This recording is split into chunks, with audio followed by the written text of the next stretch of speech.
Okay, so now let's start talking about developmental psychology a little bit as we started off by looking at different ways that we can research it. Let's talk about what it is. So there's three real realms in which you can identify. And obviously, you can see in the Venn diagram up here, they obviously overlap in a multitude of ways. But you've got your physical development, right? That's the basics of growing up, right? You're gonna be born. You're gonna grow taller. Organs are going to expand, your muscles are going to get bigger, your brain's going to develop, all the functioning of your systems, how all that works from when you were really young to when you're really old. Cognitive development is going to be focusing on your language, your learning, your memory, your aptitude, your problem-solving skills, your fine skills, your motor skills, all that other kind of stuff. And how does that develop? When you first develop them, do they decrease with age, etc.? And then social development, right?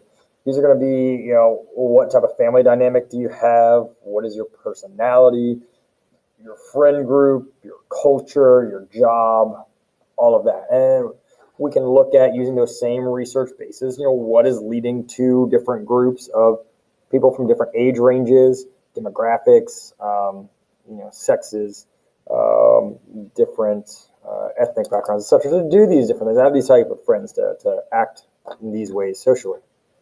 So when we're looking at it, one of the ways that we'll do it is that very middle part. We'll look at it holistically.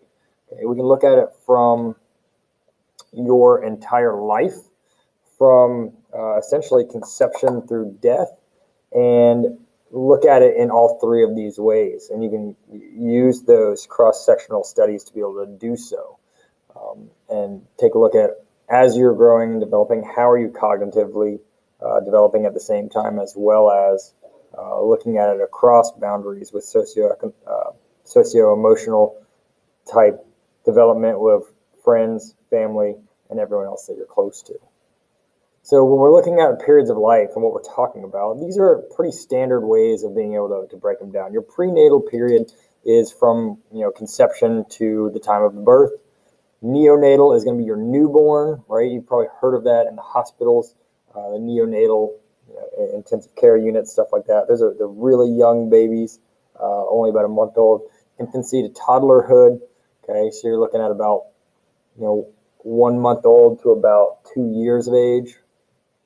Early childhood, 2 to 6. Middle childhood, 6 to 12, okay? And then depending on when puberty starts, there's some variation there, right? Because that can start earlier in some individuals, later in others. But then with the start of puberty will come adolescence, and we'll talk about sexual maturation stuff when we're in there. Then young adulthood, usually around the age of 20 to 40. Middle adulthood, 40 to 65. And then advanced age and older adulthood, 65 and older. Okay. So age groups, norms, and the social clock.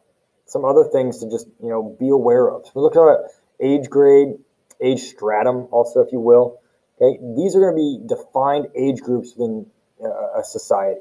Okay, they're given roles, privileges, responsibilities, etc. So if you take a look at it and look at your age group, right, your age grade, your high school, or even seniors, right, there are certain roles for you seniors that you play, privileges that you have. Let's just look at school, for instance. Privileges that you have off-campus lunch. Nobody else does. Roles that you have. You're looked at as leaders, whether it be in band, theater, athletics, classroom. Okay, you set the tone for what the building's going to be like. You're the ones that anoint gifts back to the building based upon your class's wishes. You're the ones that are preparing for graduation, etc. Okay, status. Okay, seniors, you've got the highest status amongst students here because of the work you put in, the time you've put in, and the fact that you're on the precipice of receiving this great honor of earning a diploma, right? And responsibilities that go along with it. What do you have to get done? What do you have to turn in?